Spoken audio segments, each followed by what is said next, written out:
तो शुरू करते हैं भी आज का जो है अपना lecture, liquid solution. Liquid solution ये है अपना 12th क्लास का चैप्टर नंबर 2। अब देखो 3 स्टेट के बारे में अपन लोग पढ़ने वाले होते हैं, ठीक है ना।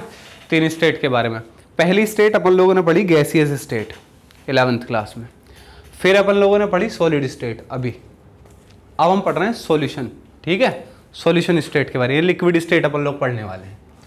तो इसमें अपन लोग क्या क्या पढ़ने वाले हैं पहले ये देख लेते हैं। चैप्टर जो है बहुत आसान है, 5 नंबर का बोर्ड में आएगा और एक क्वेश्चन बहुत ही आसान सा आपको जेईई मेन में देखने को मिलेगा। और एडवांस में भी जो इसका लेवल है वो इतना डिफिकल्टी का है नहीं, मतलब आसान क्वेश्चन है।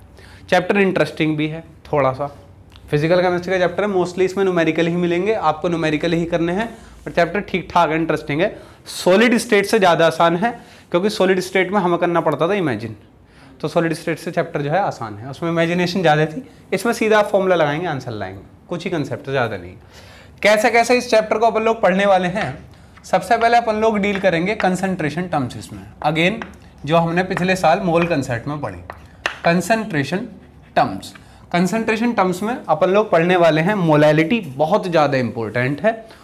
इसमें जो कंसंट्रेशन टर्म्स में सबसे ज़्यादा इंपॉर्टेंट है वो मोलैलिटी, क्योंकि लिक्विड के बॉइलिंग होने में या उसके फ्रीजिंग होने में जो टेम्परेचर का चेंज आता है, समझ रहे हो। जैसे वो एग्जांपल ले लो कि आइसक्रीम खाई है, कुल्फ़ी जो होती है वो नीचे से नमकी होती है, नमक डाल देते हैं उसका फ्रीजिंग पॉइंट बढ़ाने के लिए, समझ रहे हो। जो बर्फ़ होती है ताकि जो है वो देर तक पिघले, वो देर में पिघले, जल्दी ना पिघले एकदम, जो है समझ रहे हो नहीं।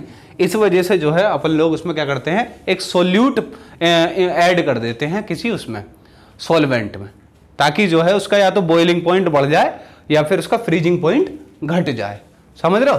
तो वो किस पे डिपेंड करता है, मोलैलिटी पे। तो इस चैप्टर में सबसे ज़्यादा इंपॉर्टेंट जो कंसंट्रेशन टर्म्स अपन लोग पढ़ेंगे वो मोलैलिटी होने वाली है। इस वजह से अपन लोग इसके क्वेश्चन दोबारा करेंगे, क्योंकि जो आगे आने वाले टॉपिक के न्यूमेरिकल हैं उसमें आपको मोस्टली क्वेश्चन में मोलैलिटी सॉल्व करनी पड़ेगी, वही फॉर्मूला लगा के 11th क्लास वाला। इस वजह से कंसंट्रेशन टर्म्स यहाँ से दोबारा इंट्रोड्यूस किया गया। इसके बाद अपन लोग जो पढ़ने वाले हैं इसमें वो पढ़ेंगे अपन लोग Henry law and Raoult's law, ठीक है। हेनरी लॉ, राउल्ट्स लॉ, यानी कि वेपर प्रेशर। वेपर प्रेशर अपन लोग पढ़ेंगे, लिक्विड के जो वेपर्स होने वाले हैं वो कितना प्रेशर एक्सर्ट करते हैं, ये अपन लोग पढ़ने वाले हैं। तो इसमें अपन लोग 2 लॉ पढ़ेंगे कि वो किस चीज़ पर वेपर प्रेशर डिपेंड करता है। 12th क्लास में अगर मैं बोर्ड की बात करूं तो 2 नंबर में कोई सा भी लॉ उठ के आ सकता है कि what do you mean by करके, 2 नंबर में, बहुत आसान है स्टेटमेंट भी इसकी। और एक और इससे क्वेश्चन आ सकता है अगर मैं बोर्ड लेवल की बात करूं कि जैसे इसकी एप्लीकेशन ऑफ हेनरी लॉ, जैसे कि ऐसे क्वेश्चन कि माउंटेनियर सिलेंडर लेकर क्यों जाते हैं ऊपर, ऑक्सीजन की कमी, दबाव, प्रेशर। और एक्वेटिक मैमल्स जो होते हैं, एनिमल्स जो होते हैं, वो कोल्ड उसमें जो हैं सर्वाइव कर पाते हैं। जैसे कि मैंने तुम्हें बताया था कि पहले मैंने क्या काम किया, एक मैं वो लेकर आया था, एक मछली रखने का मन किया था मेरा अपने ऑफिस में। तो मैंने क्या किया, मछली ले आया मैं। तो फिश मैंने जब अपने ऑफिस में रखी तो ऐसा होता था, दिन में जब मैं ऑफिस में बैठता था तो एसी रहता था ऑन, तो क्या होता था कि वो मछलियाँ मुझे दिखती थी बढ़िया एकदम खेलती खिलाती। अब जैसे मैं सुबह आया तो रात को क्या हुआ, इसी मौसम की बात थी, रात को जब मैं वापस आया, सुबह जब मैं वापस आया तो रात को जो है एसी तो बंद था, तो वो मुझे दिखता था सारी वो मछलियाँ मर गई हैं। तो उसका रीज़न क्या था कि वो जो फिनोमिना है, ये जो मुझे देखने को मिला, मुझे समझ में आया, ये जो फिनोमिना है ये हेनरी लॉ पर डिपेंड करता है और प्रेशर पर डिपेंड करता है। दबाव के कारण ऑक्सीजन की कमी होना लिक्विड के अंदर, हाँ, डिपेंड करता है। ये जो फिनोमिना है ये एक्चुअली में फिनोमिना है गैस इन लिक्विड का, गैस इन लिक्विड। जैसे अपन लोग कई चीज़ें पढ़ते हैं, एक तो अपन लोग पढ़ते हैं लिक्विड एंड लिक्विड, आगे सरफेस केमिस्ट्री में अपन लोग पढ़ेंगे कि लिक्विड में कितने प्रकार के 3 चीज़ें बनाई जा सकती हैं, ऑब्वियस सी बात है। एक गैस इन लिक्विड, एक लिक्विड इन लिक्विड, एक सॉलिड इन लिक्विड। सिंपल है, बहुत सिंपल है। तो ये जो अपन लोग पढ़ रहे हैं ना वो गैस इन लिक्विड पढ़ रहे हैं, जैसे कि हमारे खून में ऑक्सीजन की कमी होनी, या फिर अपने जो है हाँ खून में हो सकता है या फिर किसी पानी में, किसी भी लिक्विड में। तो मोस्टली जब हमारे ऊपर बात आती है तो हम अपने ब्लड में ही देख रहे होते हैं। तो इसी प्रकार से जो ये हैं तो टेम्परेचर हाई होने से अब इसका इफेक्ट क्या है टेम्परेचर पर, तो ये अपन लोग इसमें डिस्कस करेंगे। मतलब काफ़ी अच्छी चीज़ है। तो टेम्परेचर बढ़ने से क्या होता है, टेम्परेचर बढ़ने से एक छोटी सी चीज़ मैं आपको यहाँ बता देता हूँ, वो एग्जाम्पल में क्लियर करूँगा, क्योंकि देखो डायरेक्ट उससे वही क्वेश्चन अराइज हो सकता है, एक एक्वेटिक मैमल्स वाला, एक माउंटेनियर्स वाला। एनसीईआरटी में भी ये 2 एग्जाम्पल है और कई बार बोर्ड में क्वेश्चन पूछे गए। तो सपोज करो मैंने क्या काम किया, एक लिक्विड यहाँ पर ले लिया है और यहाँ पर जो है किसी प्रेशर मैंने ज़्यादा लगा के और गैस के पार्टिकल, ये जो गोल गोल आपको दिखाई दे रही है गैस है, मान लीजिए गैस मैंने इनसाइड कर दी प्रेशर लगा के। जैसे मैंने कोका कोला की ढक्कन में, मतलब कोका कोला की जो बोतल ली मैंने, उसमें मैंने गैस लगाई CO2 और उसको कंप्रेस्ड करके रख दिया। जैसी ही खोली निकल गई। तो अब हाई प्रेशर से क्या होता है, गैस ज़्यादा डिजोल्व हो जाती है लिक्विड में।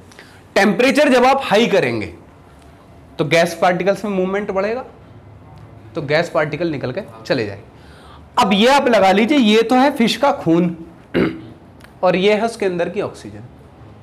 टेम्परेचर बढ़ा, AC बंद हुआ, टेम्परेचर बढ़ा, गर्मी बहुत ज़्यादा है तो ऑक्सीजन निकलनी शुरू हो गई अंदर से। ऑक्सीजन निकलनी शुरू हो गई तो फिश के अंदर ऑक्सीजन की कमी होने लगी, तो फिश जो है मर गई। तो ये कारण था। ये जो अपन लोग पढ़ने वाले हैं ये अपन लोग पढ़ेंगे एप्लीकेशन ऑफ हेनरी लॉ में, बहुत अच्छा चीज़ है। तो इसमें मोस्टली जो अपन लोग पढ़ेंगे, जो हम मज़ा आने वाला वो हमें वेपर प्रेशर में आने वाला कि टेम्परेचर बढ़ाने से क्या होता है, और इसके एग्जांपल आपको रियल लाइफ में भी देखने को मिलेंगे। जैसे यही वाला कि मैं आपसे ये कहूँ कि भाई 2 बच्चों को मैं काम करूँ कि उनको ये दे दूँ, एक फैंटा की बोतल दे दूँ या कोका कोला की, कि तो एक बच्चा जाके पी रहा है आसमान पे, उसे छत पे। जैसे मैंने तुम्हें लास्ट ईयर एक आया था हमारा गैसेस स्टेट में हेनरी लॉ, जब अपन लोग pressure directly proportional to mole fraction पढ़ते थे, याद है डाल्टन्स लॉ पार्शियल प्रेशर से हम कंबाइन करके।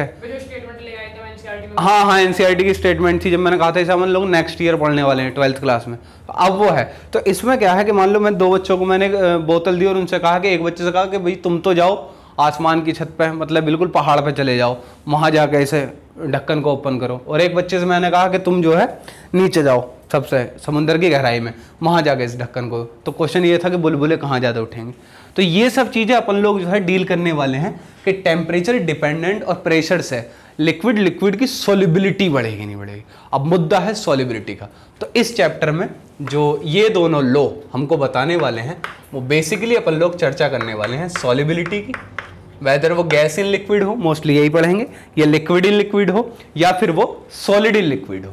और मेजर कंसर्न है हमारा सॉल्युबिलिटी पढ़ना and the factor depending solubility. अब यहां से जेईई का क्वेश्चन बन जाएगा सॉल्युबिलिटी का and the factor depending solubility.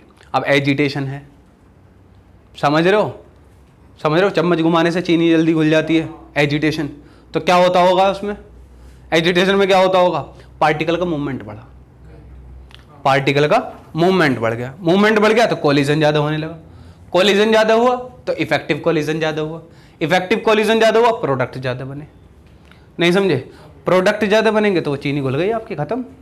समझ रहे हो। तो फैक्टर डिपेंडिंग सॉल्युबिलिटी, सॉल्युबिलिटी पे क्या, अब वो ये कौन सा एग्जांपल लिया चीनी का लिक्विड में, सॉलिड इन लिक्विड, ऐसे ही गैस इन लिक्विड, ऐसे लिक्विड इन लिक्विड, ये अपन लोग पढ़ेंगे। और फैक्टर जैसे कि टेम्परेचर, प्रेशर, एजिटेशन या नंबर ऑफ पार्टिकल्स, ये सब चीजें अपन लोग पढ़ेंगे। हाँ, पर इक्विलिब्रियम तो बहुत आसान है, इंटरेस्टिंग ज्यादा है वहां पर। न्यूमेरिकल मैं आपको बताता हूँ। हाँ, इक्विलिब्रियम में क्या है, आपको डर लगता है, बच्चे पहले से ही देख लेते हैं, अरे यार इक्विलिब्रियम है, आयनिक है, दुनिया ऐसा है। अदरवाइज आप मुझे एक बात बताओ कि कौन सा क्वेश्चन नहीं हुआ।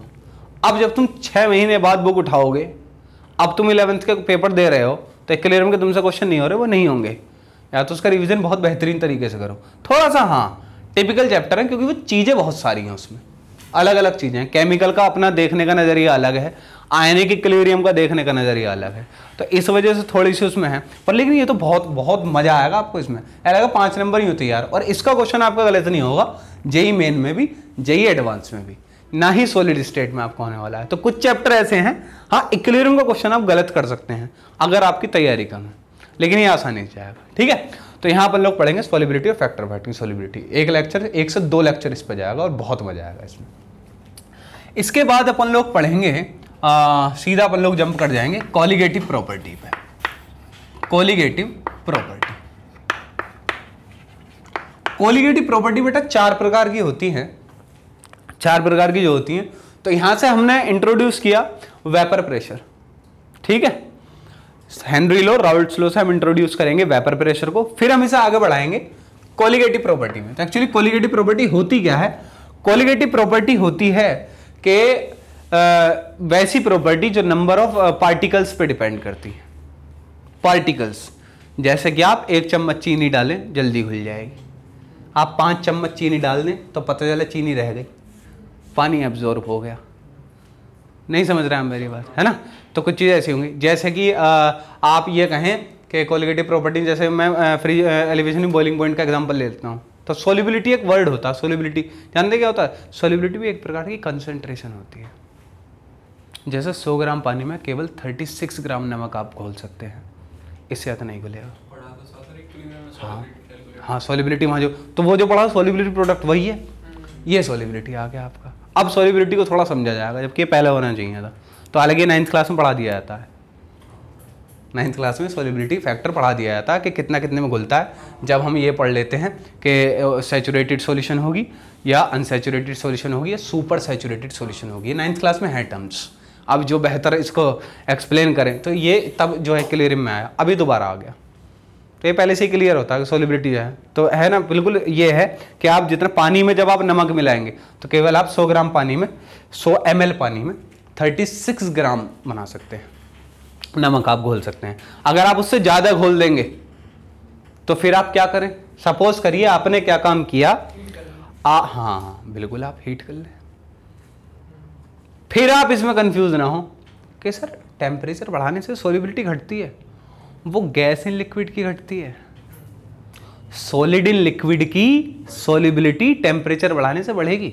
अब या तो चम्मच लेकर आप घुमाना शुरू कर दें तो भी टेम्परेचर राइज हुआ, भाई पार्टिकल मूवमेंट हुआ, एनर्जी बढ़ी, एनर्जी रिलीज करी, एनर्जी बढ़ गई पार्टिकल्स की, तो टेम्परेचर बढ़ा। समझ रहे हो? भाई थर्मो पढ़ ली ना, टेम्परेचर बढ़ा, इंटरनल एनर्जी बढ़ी, तो टेम्परेचर जब बढ़ा तो क्या हुआ? सॉलिड पार्टिकल उनका मूवमेंट और ज्यादा होगा, फिर कोलिजन ज्यादा हुआ। तो सॉलिड को अपन लोग इस तरीके से समझते हैं। तो टेम्परेचर के बढ़ाने से तो हम क्या करें, कोई सुपर सैचुरेटेड सॉल्यूशन है, हमें उसका सैचुरेटेड सॉल्यूशन बनाना है, हीट कर दो। आपने गलती से 40 ग्राम नमक डाल दी पानी में, तो अब ये थोड़ी है कि घुलना नहीं है, आप चम्मच से घुमा दो उसको, घुल जाएगी, क्योंकि 36 ग्राम तो सोल्यूबल है ही, ये तो उसकी सोल्यूबिलिटी है। अगर आप 36 ग्राम डालते हैं तो सॉल्यूशन कैसी हुई? सैचुरेटेड, है ना। 36 से कम डालते हैं, 36 से कम डालते हैं तो अनसैचुरेटेड सॉल्यूशन, यानी कि unsaturated solution more number of particle can be added to the solution, और सुपर सैचुरेटेड सॉल्यूशन के ज्यादा है। अब आप उसका टेम्परेचर बढ़ाओ या कुछ करो ताकि वो सैचुरेटेड हो पाए, तो ये सॉल्युबिलिटी। अब यहां से हमने प्रेशर को समझेंगे बहुत अच्छे तरीके से। अपन लोग यहां से क्या करने वाले हैं? प्रेशर को बहुत अच्छे से डील करने वाले हैं। फिर अपन लोग कोलिगेटिव प्रॉपर्टी में जाएंगे। अब कोलिगेटिव प्रॉपर्टी ध्यान से सुन ले, 4 हैं जो नंबर ऑफ पार्टिकल पे डिपेंड करती हैं। एक तो relative lowering of vapour pressure, ठीक है। वेपर प्रेशर जो है वो कम हो जाता है नंबर ऑफ पार्टिकल्स ऐड होने से, ठीक है। तो एक तो पढ़ेंगे हम relative lowering of vapour pressure, इधर देख लो, पहले बाद में लिख लेना। Relative lowering of vapour pressure अपन लोग पढ़ेंगे। एक अपन लोग दूसरा पढ़ेंगे elevation in boiling point. Elevation in boiling point, यानी कि बॉइलिंग पॉइंट का एलिवेशन क्या, कि जब आप मान लीजिए पानी गर्म कर रहे हैं, कितने पे गर्म हो रहा है? वो 100 डिग्री पे उबल रहा है, उसका बॉइलिंग पॉइंट है। आप उसमें चीनी डाल दो, क्या 100 पे होगा? नहीं, ज़्यादा पे होगा।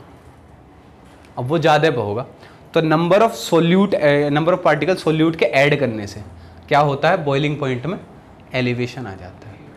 हाँ, this known elevation in boiling point, ये अपन लोग पढ़ने वाले हैं। फिर अपन लोग पढ़ेंगे depression in freezing point. Depression in freezing point, समझ रहे हो? नमक डाल दो आप आइसक्रीम में तो फ्रीजिंग पॉइंट लोअर हो जाएगा, देर में जमेगा है। तो नमक उसने वो रखी होगी, चीनी डालने से तो होना चाहिए सर।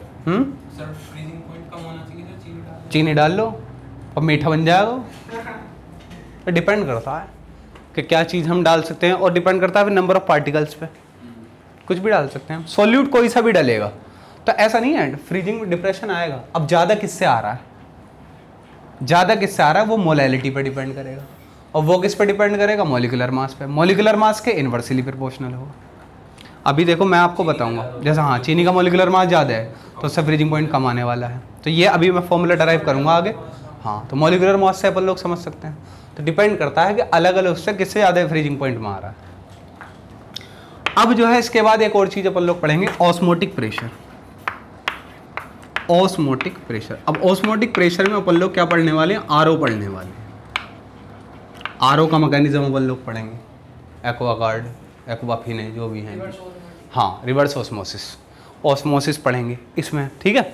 ये अपन लोग पढ़ेंगे, और हाइपरटोनिक हाइपोटोनिक सॉल्यूशन अपन लोग पढ़ेंगे, या दो सॉल्यूशन जिनका ऑस्मोटिक प्रेशर सेम होता है, आइसोटोनिक सॉल्यूशन जो है, उसके ऊपर क्वेश्चन भी बन जाते हैं, बहुत आसान आसान से बनते हैं। और ये हुई आपकी 4 कोलिगेटिव प्रॉपर्टी, ये अपन लोग पढ़ने वाले हैं। 4 जो हैं ये बहुत इंपॉर्टेंट है। अब क्वेश्चन डायरेक्टली कहाँ से अराइज होगा, देखो 2000 उसमें 19 में मान लो, 20 में मान लो, डायरेक्ट क्वेश्चन केवल फॉर्मूला बेस्ड, डायरेक्ट क्वेश्चन केवल फॉर्मूला बेस्ड, डायरेक्ट क्वेश्चन केवल फॉर्मूला बेस्ड, डायरेक्ट क्वेश्चन केवल फॉर्मूला बेस्ड, कोलिगेटिव प्रॉपर्टीज है। बहुत आसान है समझना, जितना मैंने आपको अभी बता दिया ना समझ लो उतना बहुत है आपके लिए एलिवेशन इन बॉइलिंग पॉइंट को समझना। इसके बाद इसमें क्या होता है, पार्टिकल्स पे क्यों डिपेंड करता है, मोलैलिटी के डायरेक्टली प्रोपोर्शनल क्यों है, या मॉलिक्यूलर मास के इन्वर्सली प्रोपोर्शनल क्यों है, ये अपन लोग जो है पढ़ने वाले हैं। उसका फॉर्मूला डराइव हो जाएगा, क्वेश्चन आराम से लगाते रहेंगे, बहुत आसान। इसके बाद एक चीज अपन लोग पढ़ेंगे जो कि बढ़िया चीज है, vants Hoff factor. Van't Hoff factor, van't Hoff factor अपन लोग पढ़ेंगे, नंबर ऑफ पार्टिकल्स कितने, ये अपन लोग पढ़ने वाले हैं। तो इसके ऊपर भी क्वेश्चन आ जाता है, मतलब जो आपका एडवांस का क्वेश्चन बनेगा तो इसमें आपको 2 फॉर्मूले देखने को मिलेंगे। एक तो जैसे कि मान लो मैं एलिवेशन इन बॉइलिंग पॉइंट का फॉर्मूला यहाँ लिख दूँ पहले मैं, डेल्टा टी बी बराबर के बी इंटू एम, तो एक फॉर्मूला ये है, और एक फॉर्मूला ये भी है, डेल्टा टी बी बराबर I into K B into M, where I is the van't Hoff factor. I याद है, आई जो अपन लोग पढ़ते थे 1 + अल्फा n - 1, एक इक्विलिब्रियम में थोड़ा बहुत पढ़ा था। चलो एक्सप्लेन करता हूँ। जैसे वांट ऑफ फैक्टर है कि कितने आयन आपके जाने वाले हैं, जैसे मैं बात करूँ K4Fe6, अब ये कितने आयन में डिसोसिएट होगा, 2, 4 तो ये और 1 ये, एफिशिएंसी कितने आए टोटल, 5, समझ रहे हैं। तो नंबर ऑफ पार्टिकल्स कितने जाने वाले हैं, एक पार्टिकल्स कितने पार्टिकल जा रहा है, कितने पार्टिकल में जा रहा है। अब मैं ग्लूकोज ऐड करूं तो आई की वैल्यू 1 हो जाएगी,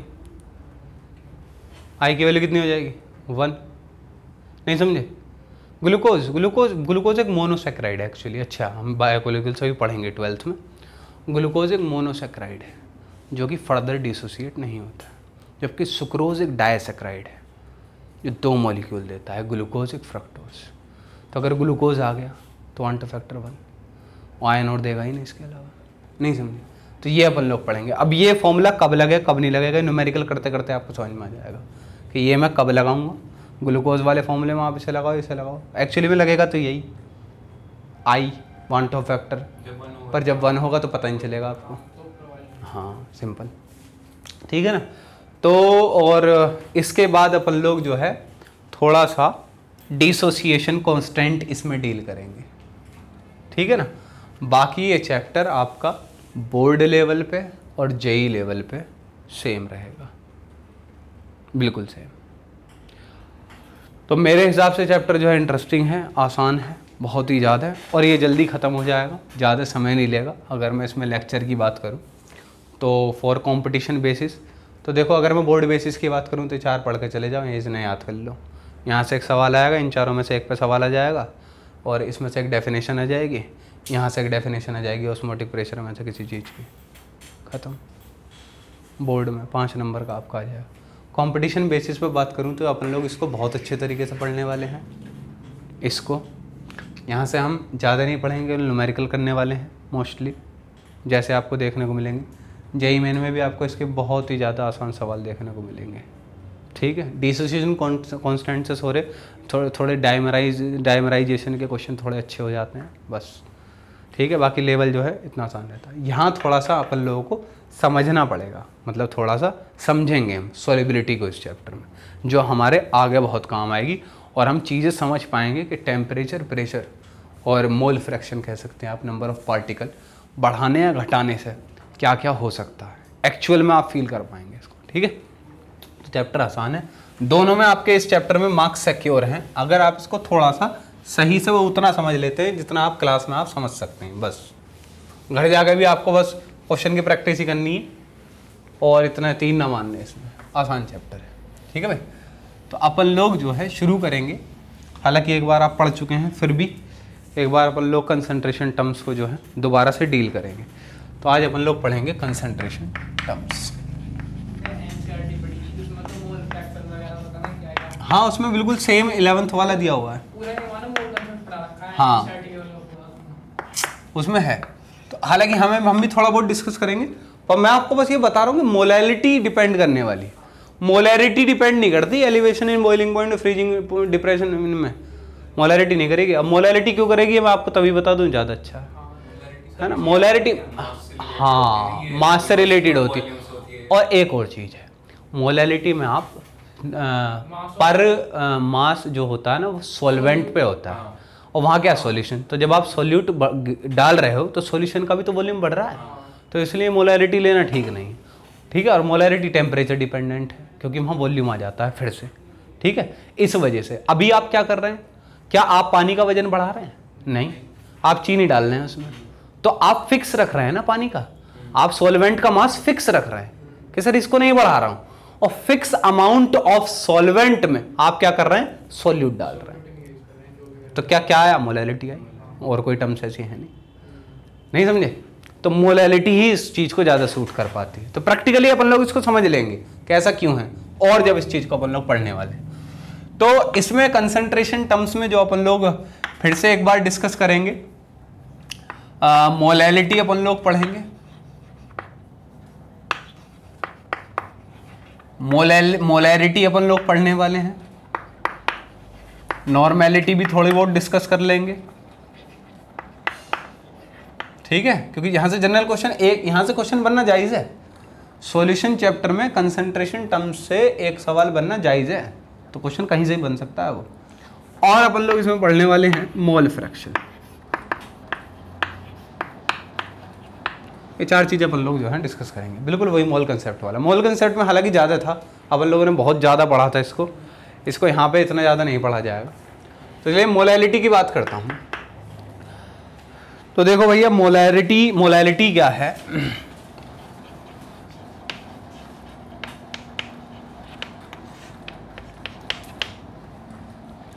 मोलैलिटी भैया ये है कि number of moles of solute dissolved पर केजी ऑफ सॉल्वेंट, मतलब पर केजी सॉल्वेंट में कितने नंबर ऑफ मोल्स ध्यान रखें, मोल्स की बात की गई है। तो इसको इस तरीके से लिखा जा सकता है। तो मोलैलिटी को अपन लोग जो है डिनोट करते हैं स्मॉल m से, और ये आ जाएगा आपका number of moles of solute,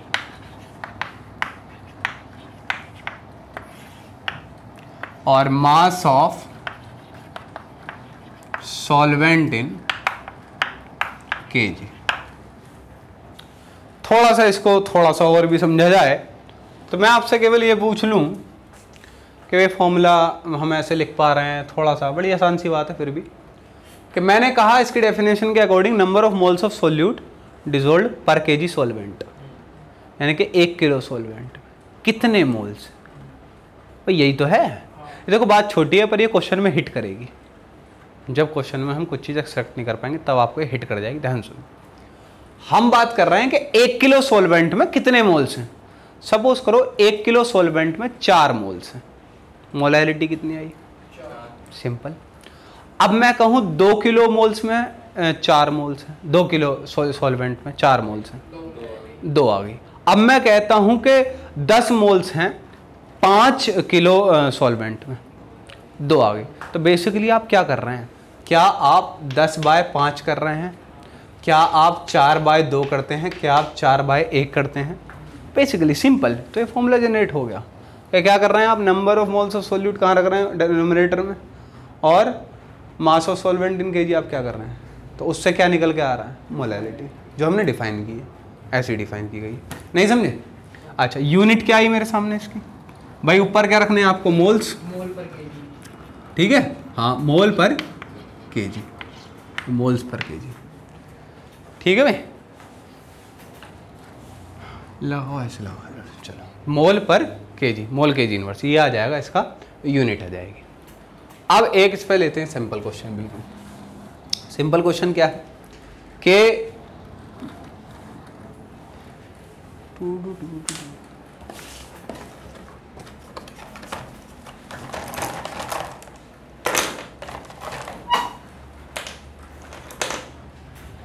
yellow वाली चौक नहीं मिलेगी। चलो, तो क्वेश्चन देखो, बहुत सिंपल सा लेता हूँ पहले, बिल्कुल चिटपुटिया सवाल 2 नंबर का ऐसे ही बिल्कुल ख़राब। तो सवाल ये है कि 2 gram H2SO4 is dissolved in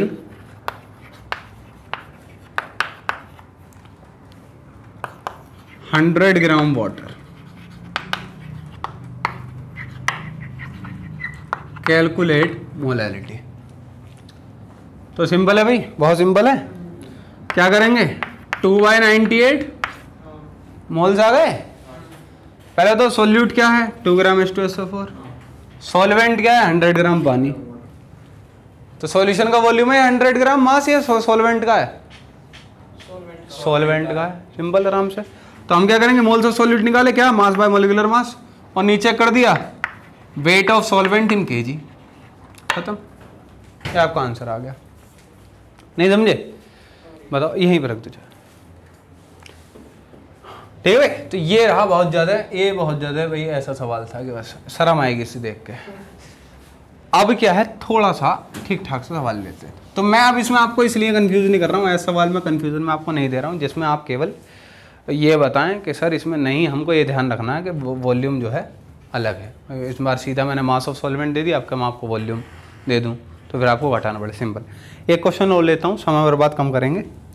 एक क्वेश्चन ये लेता हूँ कि जो है आपको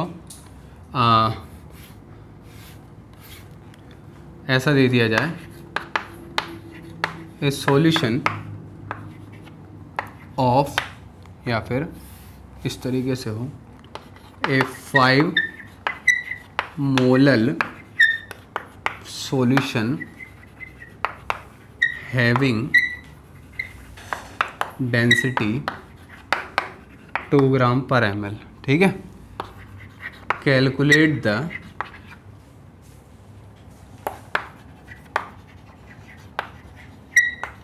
मोलैरिटी ऑफ दिस सॉल्यूशन, ठीक है। अब मैं देखो सीधा इस क्वेश्चन पे आ गया हूँ, क्योंकि एक्चुअली मैं ये सब चीज़ें मैं तुम्हें सिखा चुका हूँ, बस एक मुझे रिवीजन कराना है, ठीक है ना। तो इस वजह से ज़्यादा इसको नहीं करेंगे भाई, मोल कंसेप्ट में पढ़ चुके हैं ना अपन लोग ये सब, तो बस एक मेमोराइज़ कराना है, इसलिए सीधा मैंने बढ़िया क्वेश्चन उठा लिया। ये बहुत अच्छा क्वेश्चन है, ये डायरेक्ट भी पूछा जा सकता है आपसे, जेईई मेन में ही पूछा जा सकता है, इस तरीके का सवाल है। अब देखो इसमें क्या करना है, 3 मोलल सॉल्यूशन, मोलैलिटी दे रखी है हमें। अच्छा, निकालना क्या, मोलैरिटी हमें निकालनी है। दोनों के बीच में रिलेशन कौन बताएगा, number of mole of solute upon ना, वॉल्यूम ऑफ सॉल्यूट। रिलेशन कौन बताएगा, डेंसिटी, हाँ कोई रिलेशन की अगर मैं बात करूँ, मोलैरिटी में अगर मैं रिलेशन पूछूं तो मास वॉल्यूम में कौन बताता है, डेंसिटी। मास किसके पास, मोलैरिटी, वॉल्यूम किसके पास, मोलैरिटी। तो डेंसिटी हो जाए, और एक चीज़ बताओ दूसरी निकाल लेंगे। अब निकालेंगे कैसे, एक्सट्रैक्ट करना है। अब जैसे कि मैंने आपको बताया था अभी कि हिट कैसे करेगा, कि पर केजी सॉल्वेंट है ना, तो हाँ, तो 5 मोलल सॉल्यूशन है, मोलैलिटी कितनी है, 5, मोलैलिटी कितनी है, 5, तो मोलैलिटी इज इक्वल टू 5। अब इससे 2 चीज़ें हो सकती हैं, क्या तो नंबर ऑफ मोल्स 10 हो और मास 2 किलो नीचे, हाँ, या फिर 5/1 हो, तो टेंशन ना पालते 5/1 5/1 कर लेते हैं, सिंपल। क्यों जी? तो सिंपल अपन लोग मान लेंगे इसको। कैसे मानेंगे कि भैया हाँ 5 हमने मान लिया, नंबर ऑफ मोल्स कितने मान लिए हमने, मोलैरिटी 5 है तो नंबर ऑफ मोल्स 5 मान लिए, नंबर ऑफ मोल्स कितने आ गए 5, और अपन लोग नीचे क्या 1 मान लेते हैं, तो नीचे क्या होता है मास ऑफ सॉल्वेंट इन केजी, तो मास ऑफ सॉल्वेंट हमने माना 1 kg। क्यों जी, कोई बुराई वाली बात? 1 kg। डेंसिटी से वॉल्यूम निकाल लेंगे। हाँ, अब क्या हमारे पास मास है, किसका आया पर? सॉल्वेंट तो एक और किक है इसमें, किक ये है कि हमारे पास जो वॉल्यूम मास है वो सॉल्वेंट का है, और मोलैरिटी क्या कहती है, वॉल्यूम ऑफ सॉल्यूशन की। सॉल्यूशन की। तो इस चीज का अगर हम ध्यान रखेंगे तो आंसर हमारा सही आएगा। मैं तो सॉल्यूट का मास निकालेंगे ना मोल्स के फॉर्मूले से, सॉल्यूट का, मास। हाँ मोल्स का फॉर्मूला सॉल्यूट का मान निकलेगा, उसे जोड़ देंगे।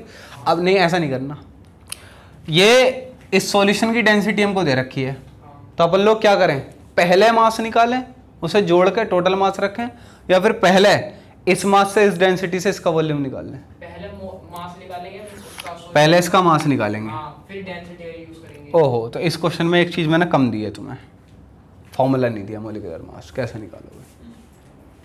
तो चलो इसको मान लेते हैं हाँ, NaOH। कोई कंपाउंड नहीं दिया। हाँ, तो इस तरह क्वेश्चन, अदरवाइज ये क्वेश्चन नहीं हो पाया है। इस तरह क्वेश्चन तो बहुत कराए हैं। हाँ। मतलब इनकी नाम। अच्छा, ये डायरेक्टली आए भी हैं कई बार क्वेश्चन, ये आते हैं। इससे क्या है ना, इससे सारा कंसेप्ट एक साथ क्लियर हो रहा है आपका, डेंसिटी वाला, मोलैरिटी वाला, मोलैरिटी वाला। अब ये सपोज करो इन्होंने मास नहीं दिया तो क्वेश्चन सवाल सॉल्व करना असंभव हो जाता।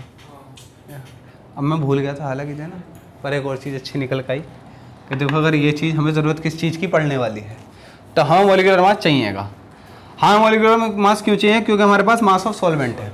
हम क्या करने वाले हैं, मास ऑफ सोल्यूट निकालने वाले।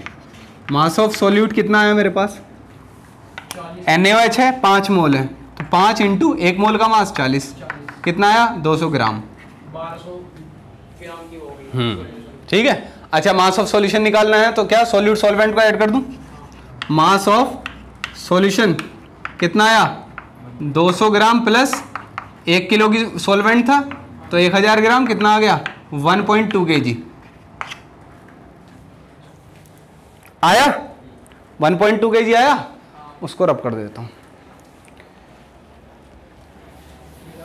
मास of solution upon volume equal अब डेंसिटी बराबर मास बाय वॉल्यूम।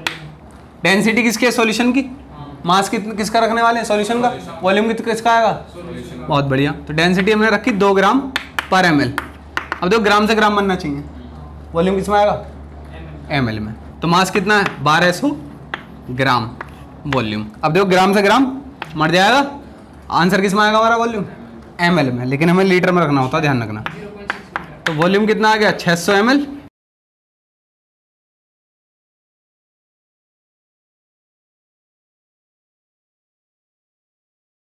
अपना वॉल्यूम आ गया था 0.6 लीटर आ गया था।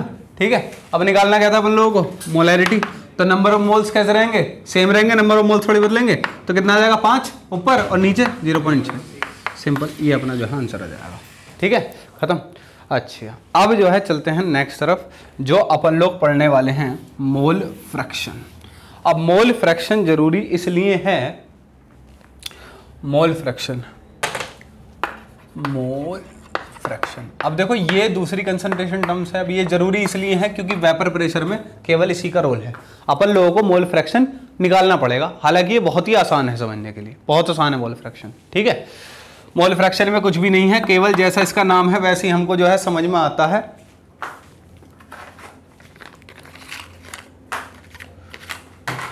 जैसा इसका नाम है बिल्कुल वैसे ही हमको समझ में आता है, मोल्स का फ्रैक्शन।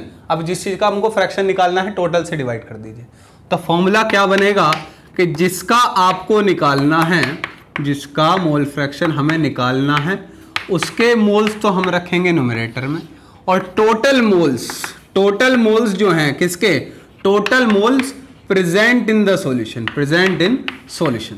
अब सॉल्यूशन सपोज करिए 3 कंपोनेंट से मिलकर बनी है, तो टोटल मोल्स 3 कंपोनेंट के आप रखेंगे, तीनों का सम करके अपन लोग यहाँ पर रखेंगे, ये अपना फॉर्मूला हो जाएगा।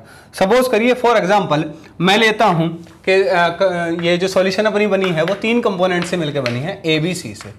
तो इस सॉल्यूशन के अंदर क्या होगा भाई, इस सॉल्यूशन के अंदर आपको 3 मोल्स देखने को मिलेंगे, तो कोई भी सॉल्यूशन तो आपको A के मोल्स देखने को मिलेंगे, A इस तरीके से सपोज करिए गोल गोल मोल्स हैं इसके, ये B और ये B और ये कुछ C के भी होंगे, तो टोटल मोल्स कितने आएंगे A + B + C।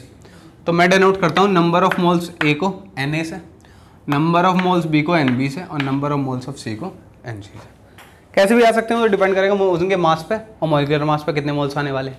अब सपोज करिए we need to find out the molecular mole fraction of A, ठीक है। तो मोल फ्रैक्शन ऑफ A अपन लोग कैसे निकाल लेंगे भाई, जिसके निकालने हैं उसके मोल्स ऊपर और टोटल मोल्स नीचे। टोटल मोल्स कैसे भाई, Na + Nb + Nc, ठीक है ना। तो ये रहेगा जो है अपना मोल फ्रैक्शन इसमें रहने वाला। तो ये बहुत ही आसान है और इसका जो है बहुत ही जो है एक आसान सा सवाल भी कर लेते हैं यहीं से ही। चलिए सवाल ये है कि एक सॉल्यूशन है, सपोज करिए एक सॉल्यूशन कंटेन ए सॉल्यूशन, इसको रब कर देता हूँ, ऊपर लिखता हूँ question.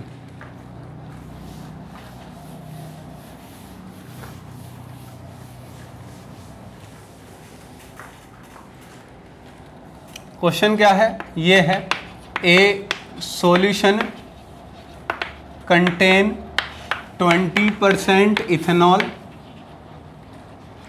And 30% acetic acid in an, या फिर इन एन एक्वस सॉल्यूशन, है ना, या फिर शुरू में लिख लो एक्वस सॉल्यूशन कंटेन इस तरीके। हाँ, अब calculate the mole fraction of each component बताना, calculate the mole fraction of each component. अब ये देखो बहुत ही ज़्यादा आसान सा सवाल है। अब ये आसान क्या है कि मोल फ्रैक्शन में देखो हार्ड सवाल बनते नहीं है, बहुत आसान। क्या करेंगे इसमें, एक कंसेप्ट लगाएंगे कि हाँ परसेंटेज, टोटल 100 ले लेंगे, उसके हिसाब से डिवाइड करेंगे। बिल्कुल बिल्कुल बिल्कुल। तो क्या करें, टोटल जो टोटल मास मान लेते हैं, हाँ total mass of solution, mass of solution अपन लोग मान लेते हैं 100 ग्राम, ये हमने माना है लेट, ठीक है, ये हमने माना है 100 ग्राम। अब उस सॉल्यूशन में 100 ग्राम की हमने मान ली, उस सॉल्यूशन में 20% इथेनॉल है, तो मास ऑफ इथेनॉल कितना हो गया 20 ग्राम। सिंपल भाई, 100 की मान लो, परसेंटेज बराबर ग्राम, ठीक है। मास ऑफ एसिटिक एसिड कितना हो गया, CH3COH कितना हो गया 30 ग्राम हो गया। अब बचा क्या, फिर एक्वा सॉल्यूशन है तो वाटर बचा, तो वो छुपा रुस्तम है यहाँ पे, वो कभी कभी धोखा देता, तो सीधा ना निकाले, जो बचा है एक्वा तो वाटर होगा, वो 50% है तो 50 ग्राम हो जाएगा। अब कई बार बच्चे क्या करते हैं इसमें, मोस्टली क्या करेंगे, सपोज करिए उनसे निकालने को कहा गया कि आप भाई साहब C2H5OH के मोल्स निकाल दो इथेनॉल के, तो वो क्या करते हैं सीधा 20/20 + 30 + 50, ये वो कर देते हैं। तो ये आ क्या रहा है, ये बेटा मास फ्रैक्शन आया है, ये आया है मास फ्रैक्शन, ठीक है, ये मोल फ्रैक्शन नहीं है, तो ये गलत है। तो पहले हाँ डायमेंशन सेम है दोनों की, वो मोल फ्रैक्शन की यूनिट ही नहीं होती, मोल फ्रैक्शन की कोई यूनिट नहीं है, क्यों, यूनिट से यूनिट बढ़ जाएगी ऊपर नीचे, ऊपर मोल्स नीचे मोल, फ्रैक्शन की यूनिट कहाँ आएंगी, फ्रैक्शन की यूनिट कहाँ आती है भाई। आपसे पूछूं कि आपके मार्क्स का फ्रैक्शन बताओ, जो मार्क्स आए परसेंटेज में, हाँ परसेंटेज तो 100 वो तो फॉर्मूला हो गया, तो आपके मार्क्स का फ्रैक्शन पूछो, कुछ नहीं है, कितने मार्क्स आए, कुछ नहीं, इतने आए, इतने में से आए, खत्म, नहीं समझे। तो सिंपल ये मास फ्रैक्शन है, ये मेजर गलती है जो बच्चे करते हैं एक्चुअली। अब क्या है, हमें क्या करना है, तसल्ली का मतलब जो है हमें तसल्ली पकड़नी है, ठीक है, हाँ तसल्ली का तसला पकड़ना हमें। तो हमें क्या करना है कि पहले अपन लोग जो है ना मोल्स निकाल लें। तो मोल्स कैसे निकालें, मास अपॉन मॉलिक्यूलर मास लगाएं। तो मुझे निकालने हैं मोल C2H5OH के मोल्स, तो सॉरी मैंने मोल्स का लगा दिया, ये मैं मोल फ्रैक्शन निकालना चाहता था लेकिन मैंने गलत निकाला, ठीक है। तो सिंबल ठीक है पर ये फॉर्मूला गलत है, ठीक है। अच्छा अब मैं निकाल रहा हूँ मोल्स ऑफ C2H5OH, तो क्या करूँगा, मास अपॉन मॉलिक्यूलर मास, तो मॉलिक्यूलर मास 46, ठीक है। इसी प्रकार से मैं निकाल लूँ mass of acetic acid CH3COH का, मास कितना 30 और मॉलिक्यूलर मास 60। इसी प्रकार से मैं निकाल लूँ मोल्स ऑफ H2O, मास कितना 50 ग्राम और मॉलिक्यूलर मास कितना 18, नहीं समझे। अब मैं किसी का ही मोल फ्रैक्शन निकाल सकता हूं, सपोज करिए मुझे मोल फ्रैक्शन निकालना पड़ा H2O का, तो मैं क्या करूंगा 50/18 अपॉन 20/46 प्लस 30/60 प्लस 50/18। तो ये जो आएगा ये सही है आपका मोल फ्रैक्शन। तो ये बड़ा सिंपल सा सवाल है, ठीक है ना। तो एक चीज जो है अपन लोग जो है ये पढ़ते हैं इसमें, ये आपका रहा मोल फ्रैक्शन। अब मोल फ्रैक्शन मोलैरिटी का क्वेश्चन भी बिल्कुल ऐसी हो जाएगा जैसे अपन लोगों ने अभी पढ़ा मोलैरिटी और मोलैरिटी का, बिल्कुल ऐसी क्वेश्चन हो जाएगा। उसमें भी डेंसिटी दे देंगे, समझ रहे हो नहीं, मोल कंसर्ट वाला क्वेश्चन। तो उसमें भी टाइम वेस्ट नहीं करेंगे। तो कंसंट्रेशन टर्म्स में सीधे सवाल आपसे पूछे जा सकते हैं, कोई बुराई वाली बात नहीं है। आपसे सीधा मोलैरिटी का सवाल पूछा जा सकता है, आपसे सीधा मोलैलिटी का सवाल पूछा जा सकता है। ये अच्छा क्वेश्चन था जो हमने इससे पहले वाला क्वेश्चन किया है जिसमें मोलैलिटी देकर मोलैरिटी पूछ लें। ऐसा जेई मेन में भी सवाल पूछा जा सकता है, वो जेई मेन का लेवल भी है, ठीक है। अच्छा, मोल फ्रैक्शन से ये आपसे 11th में ऐसे सवाल पूछे जाते थे, है ना, जैसे हमने अभी किया 11th का सवाल है। 12th में होपफुली नहीं आएगा क्योंकि बस ये आपकी प्रैक्टिस कराने के लिए है कि मोल फ्रैक्शन कैसे निकाला जाता है। इसके टफ सवाल नहीं बनेंगे, लेकिन जहाँ मोल फ्रैक्शन आएगा जैसे प्रेशर के साथ, तो हाँ आपको बिल्कुल ऐसे ही निकालना पड़ेगा, वो सिंपल स्टेप होगा बिल्कुल, ठीक है ना। तो चलिए अब जो है बात कर लेते हैं नॉर्मेलिटी की थोड़ी सी।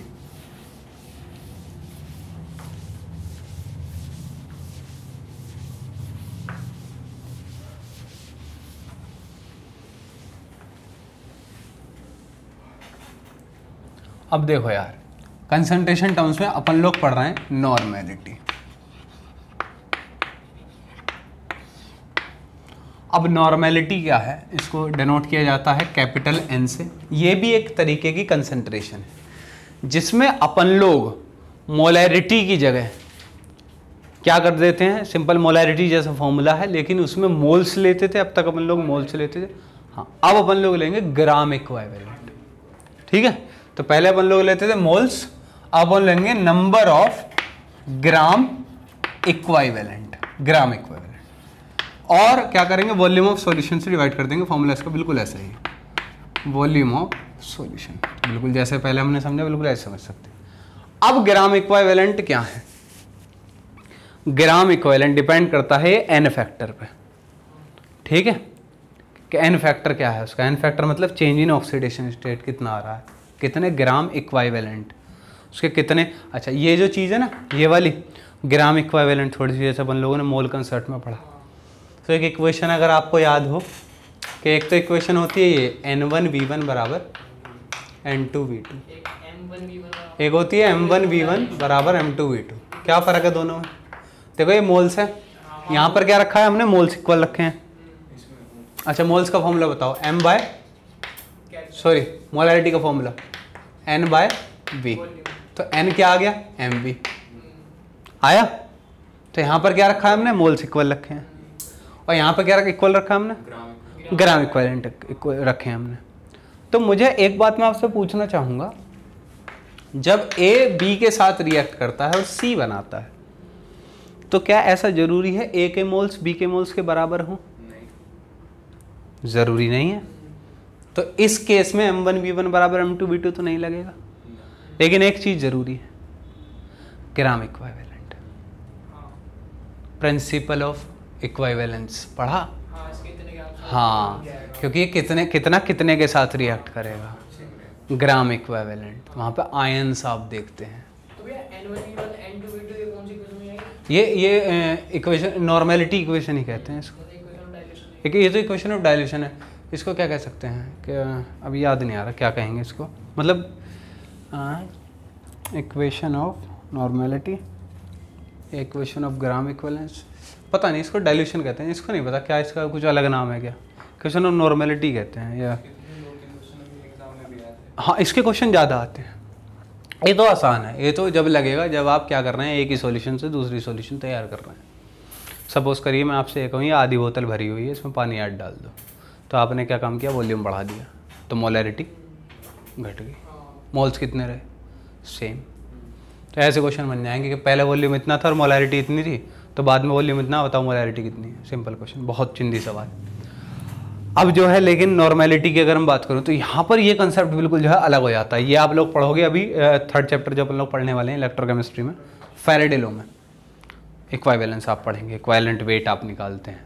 तो इक्वाइवेलेंस का जो मतलब है वो ये है कि ग्राम इक्वाइवेलेंट जब सेम होते हैं, तो जैसे अपन लोग मोल्स पढ़ते आए ना अभी तक, ऐसे ही एक और पार्टिकल की एक और यूनिट हम कह सकते हैं कि उसको इस तरीके से भी नापा जा सकता है किस चीज़ को, ग्राम इक्वाइवेलेंट्स में, ग्राम इक्वाइवेलेंट में। ठीक है, तो ग्राम इक्वाइवेलेंट डिपेंड करता है एन फैक्टर पर, चार्ज पर, वैलेंसी पर। अब सर ये क्यों करता है?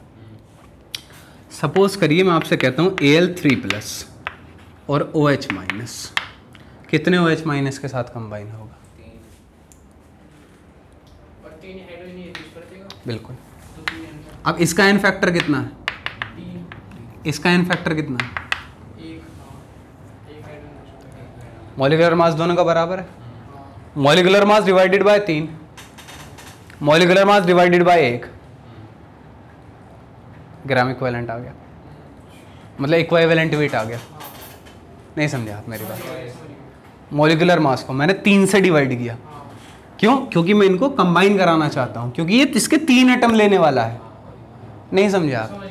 3 एटम लेने वाला है, तो ये कहता है प्रिंसिपल इक्विवेलेंस। क्या कहता था कि नंबर ऑफ ग्राम इक्विवेलेंट बराबर होने चाहिए, वेदर वो क्या हो कि वो 2 रिएक्टेंट हों जो आपस में मिलने वाले हों, और number of gram equivalent reactant की तरफ के number of gram equivalent product की तरफ के बराबर हों। ये हमसे कहता था प्रिंसिपल इक्विवेलेंस, जो अपन लोगों ने पढ़ा था मोल कंसेप्ट में, याद हो तो? समझ रहे हो? तो क्या क्या समझ में आया? नॉर्मेलिटी क्या है, ग्राम इक्विवेलेंट है क्या एक्चुअली? एक तो देखो अपन लोगों को कई साल तक तो ये समझ में आना मोल्स क्या है 9th क्लास से, है ना? मोल्स, तो मोल्स क्या है? मोल्स एक यूनिट है और कुछ नहीं है, नापने की यूनिट है। जैसे आपकी हाइट नापने की यूनिट है, लेंथ की यूनिट, मीटर, सेंटीमीटर, ये सब यूनिट्स। तो यूनिट्स हैं दोनों, जैसे कि जो ग्राम इक्विवेलेंट है बिल्कुल यूनिट है। जैसे मोल था, मोल भी हमें जो है कई मतलब टाइम तक हमें समझ में नहीं आया मोल क्या है। तो सिंपल ऐसे ही जैसे मोल है एक यूनिट, इसी प्रकार से अपन लोग ग्राम इक्विवेलेंट हमने इंट्रोड्यूस किया। और वो करना क्यों पड़ा?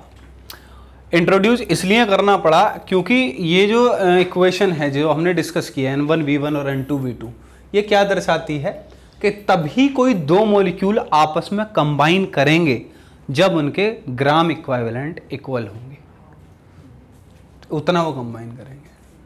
ठीक है ना? तो ये था अपना जो है नॉर्मेलिटी और ग्राम इक्विवेलेंट अपन लोग। अब इसका फॉर्मूला क्या है ग्राम इक्विवेलेंट का? ग्राम इक्विवेलेंट का फॉर्मूला है नंबर ऑफ ग्राम इक्विवेलेंट। क्या फॉर्मूला? जैसा मास का फॉर्म, उसका मोल्स का फॉर्मूला है mass upon molecular mass. Number of gram equivalent का फॉर्मूला होता है बेटा मास अपॉन इक्विवेलेंट मास।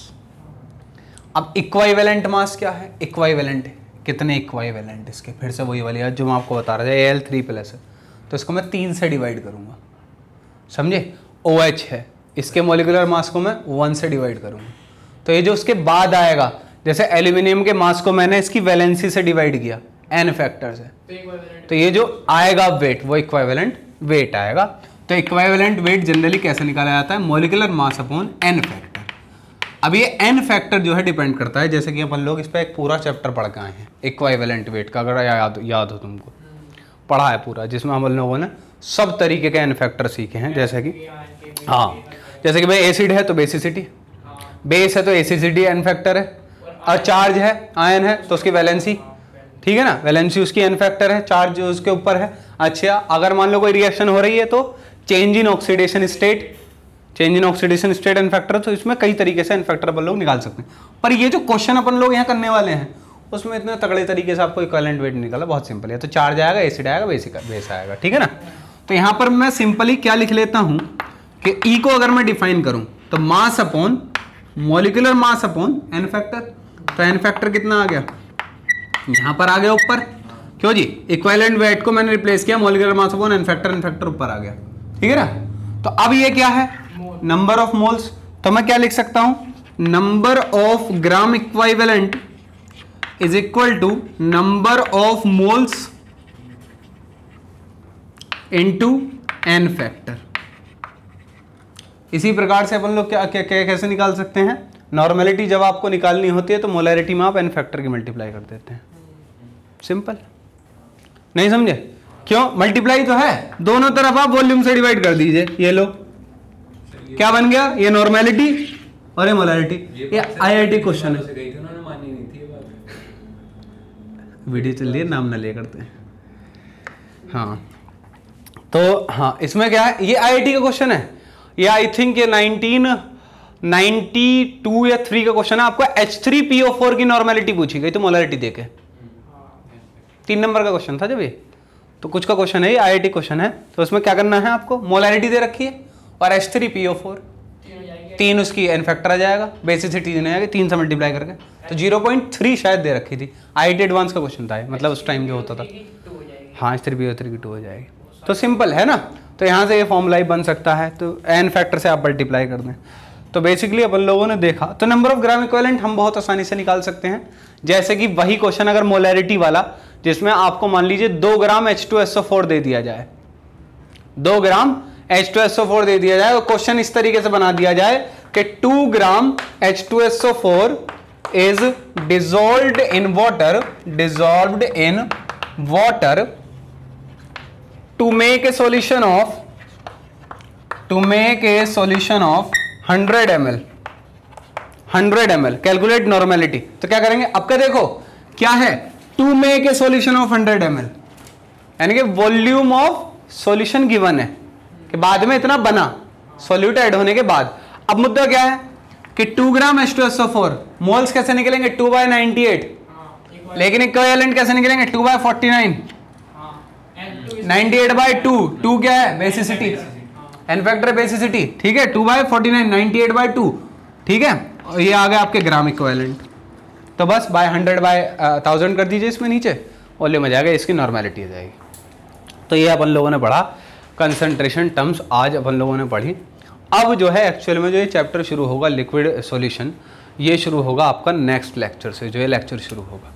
अभी क्या है, कंसंट्रेशन टर्म्स को अपन लोगों ने केवल रिवाइज किया है, जो हम लोग 11th में कर चुके हैं। हालांकि जरूरी ये था कि आगे मोल फ्रैक्शन और नॉर्मेलिटी का क्वेश्चन जो है वो आपको ऑस्मोटिक प्रेशर में डाल के दे देते हैं कि इतनी इतनी नॉर्मेलिटी, तो वहाँ आपको N1V1 N2V2 लगाना पड़ जाता है। इस वजह से अपन लोगों ने नॉर्मेलिटी को डील किया है। मोलैरिटी का सीधा सवाल नहीं आएगा, अगर आया तो बिल्कुल ऐसा ही आएगा जैसे आपने 11th क्लास में पढ़ा है कंसंट्रेशन टर्म्स में, कि मास परसेंटेज दे रखी है आपको और डेंसिटी दे रखी है और आपसे मोलैरिटी पूछ ली, ऐसे क्वेश्चन सीधे आ जाते हैं। ठीक है भाई, तो मोल फ्रैक्शन अपन लोगों ने इसलिए पढ़ा क्योंकि अपन लोगों को पढ़ना वेपर प्रेशर। तो एक्चुअली में जो ये चैप्टर है ये अभी अपन लोगों ने मोल कंसेप्ट ही पढ़ा है, इसका जो इनिशियल स्टेज है, जिससे क्वेश्चन आता है। डायरेक्ट क्वेश्चन भी 2 नंबर में आएगा बोर्ड में इसका, समझ रहे हो, क्योंकि 11th क्लास में तो बोर्ड हुआ नहीं, तो 11th क्लास वाला क्वेश्चन वो डाल सकते हैं 12th क्लास के नाम पे, बहुत आराम से डाल सकते हैं। ठीक है, तो ये था अपना आज का लेक्चर। अब जो है हम लोग अगली क्लास में सॉल्यूशन पढ़ेंगे, जिसमें कल अपन लोग पढ़ने वाले हैं Henry law, Raoult's law, vapour pressure और सॉल्युबिलिटी बहुत ही ज़्यादा अच्छे तरीके से।